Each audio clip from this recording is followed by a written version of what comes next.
Steam Machine 的價格終於公布了，1049美金起跳，換算下來呢，已經超過了3萬台幣了。我知道你現在第一個反應大概是比這個 PS5 已經貴了快要1倍了，那這個東西到底是在賣個什麼呢？但我今天先講一件事，就是如果你拿它和這個 PS5 比價格的話呢，其實就已經比錯了方向了。這台到底值不值？說真的這個答案呢就只取決於一件事情，就是你有沒有這個 Steam 的遊戲庫。如果有的話呢，你大概就是我今天要聊到的這種人。如果你沒有 Steam 的遊戲庫的話呢，那我也會直接告訴你結論。我們今天就不繞彎子了，直接把這個事情給它說清楚。先幫大家快速的建立一個概念吧，就是這台機器的整體的效能大概落在這個基本款的 PS5，就是大概附近吧這個等級，甚至是呢還不到那個 PS5 Pro 的效能，跑得動大部分的主流的3A 遊戲，不是最強了，但也絕对不算是特別弱。我不打算在這邊給你講什麼跑分講幾個 T-flops 的算力重要的問題不是它有多強，而是它到底是個什麼東西，適合誰。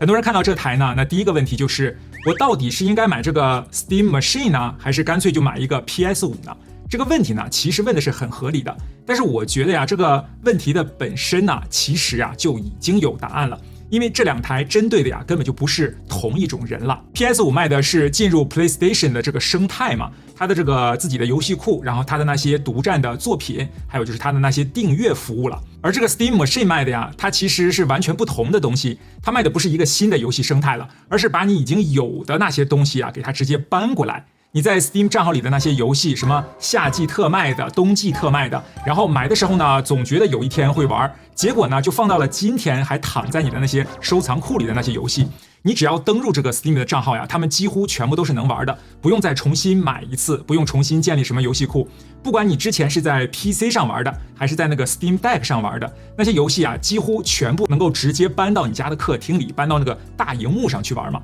所以這台真正賣的不是效能，然後也不是什麼規格，而是讓這個 Steam 上的那些遊戲用一個主機的方式出現在你家的客廳裡。但問題就是這件事情到底值不值得我們花1000多美元呢？那接下來呢，我就來先算一筆賬吧。很多人看到1049美元就會覺得，哎呀，好貴啊！說實話呢，這個價格光看的話呢是有點貴了。你看這個 PS5 的數位版最新的價格是599美元嘛，然後 PS5 Pro 也就只要899美元，而這個 Steam Machine 呢是1049美元起跳，而且還沒有附送游戲手柄。如果你想要游戏手柄的話呢，需要再額外加79美元。這麼多的差價已經夠你買好幾款3A 大作了。但是問題是呢，買遊戏主機不能只看你第一天花了多少錢嘛，你還要看後面幾年會不會繼續的花錢。那這個呢就值得算一筆總賬了。PS5 的優勢其實很明顯的，這個門檻就比較低嘛，而且 PS5 呢還有一個 Steam Machine 很難取代的優勢，就是 Sony 自己的那些獨佔的第一方遊戏了。像是什麼戰神啦、蜘蛛人啦、地平線還有很多賽車玩家最在意的那個 GT7了。那這些都是 Sony 第一方獨佔的作品嘛。雖然過去這個 Sony 曾經把一些作品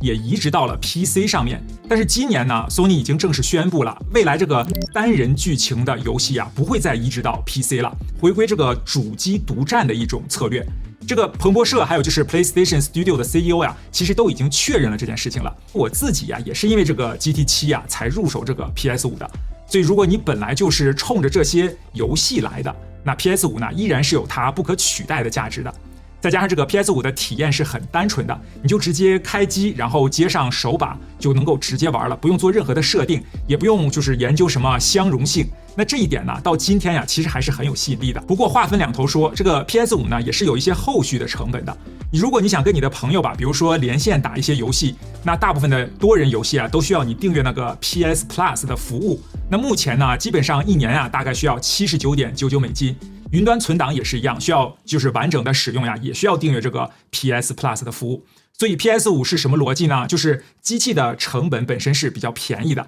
但是後面呢，你可能會一直需要付這個訂閱費才行，除非你只玩單機遊戲了。但是 Steam Machine 呢，它剛好就反過來了，它一開始是比較貴嘛，1049美金起跳，那這個價格呢，其實真的一點都不親民了。但是一旦你進入到這個 Steam 生態之後呢，連線的遊戲呢就不用額外的付費了，然後雲端的存檔呢也不用另外的付費了。那你以前買過的那些遊戲就不用再重新買一次了。再加上 Steam 一年呢，就是有幾次比较大的这個特賣會吧，很多3A 大作上市幾年之後呢，直接就特賣的時候打到2折、3折的價格都是很常見的事情。那個 PS5 那邊呢，當然也有打折了，但是這個打折的力度和這個頻率呀，通常呀都是 Steam 這邊呢是更有優勢的。所以這裡真正比較的呀，不是這個 PS5 和 Steam Machine 到底誰的標價比較低，而是你未來3到5年吧，就是你會願意在哪個生態裡面花錢。那如果你是從零開始購買遊戲的話，那 PS5 的這個入門門檻呢肯定會低很多嘛。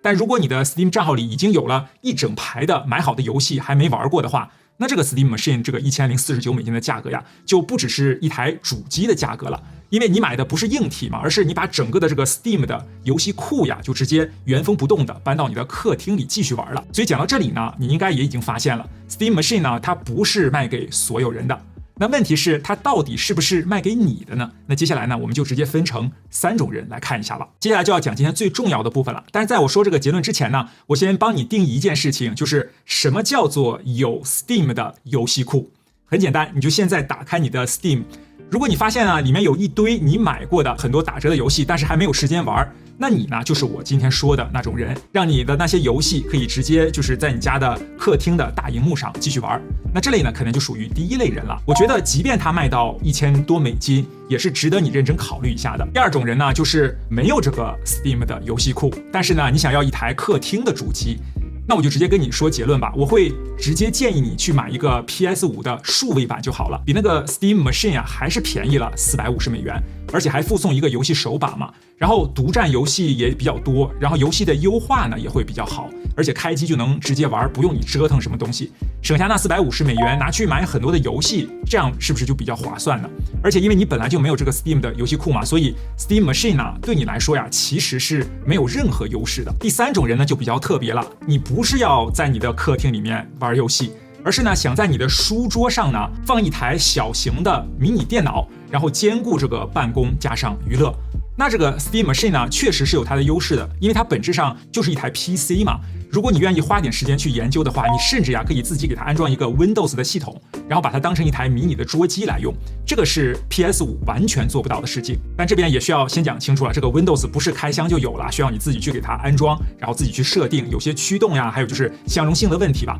也就是要自己動手去處理一些才行。所以如果你本身就很喜歡折腾電腦的話呢，那這個買回來呢剛好給你找點事做嘛。但如果你希望的是那種買回来馬上打開就能用，那這件事情呢可能对你來說反而就變成一種負擔了。同樣1000多美元吧，你其實已經可以完全自己就是組一台桌機了。但是你別忘了，你未來呢是可以升級顯卡的，甚至连 CPU 也是可以升級的，這個彈性呢就會大很多嘛。那這些啊都是 Steam Machine 做不到的。所以如果你想要買一台電腦回來用的話呢，那這邊呢你就問你自己一個問題吧，你是想要一個方便小巧，還是想要一個長期的升級的能力了？那如果你就是想要一台迷你主機，這個 Steam Machine 呢確實是可以考慮的，因為這個體積真的是很小，市面上沒有太多能夠取代它的就是產品。但如果你希望的是保留一個未來升級的一個可能性的話呢，我還是會建議直接就組一台桌機好了。所以你會發現 Steam Machine 啊，它其實並不是值不值得買的問題，而是它到底是不是賣給你的問題。那這個呢，就是我對這個 Steam Machine 的判斷了。不過呢，我看這一次好像據說首發只有2萬台，也就是說呢，即便你去抽籤也不一定能抽得到。不過呢，我還是想問一下大家吧，你是屬於哪一類人？你是想去碰碰運氣看能不能抽到一台呢？還是說你覺得就直接入手一個 PS5 就好了呢？一定在留言區告訴我你們的答案。至於我這邊呢，我其實已經報名去抽籤了。如果真的能抽到的話呢，我就一定會給大家來做一個完整的開箱加上測評吧。那感興趣的朋友呢，就記得先訂閱一下我們的頻道。別忘了我們的6月的 MacBook Neo 抽獎活動仍然還有機會參加哦。詳細的說明呢，我也都放在說明欄了。謝謝大家，那就讓我們下一次再見了。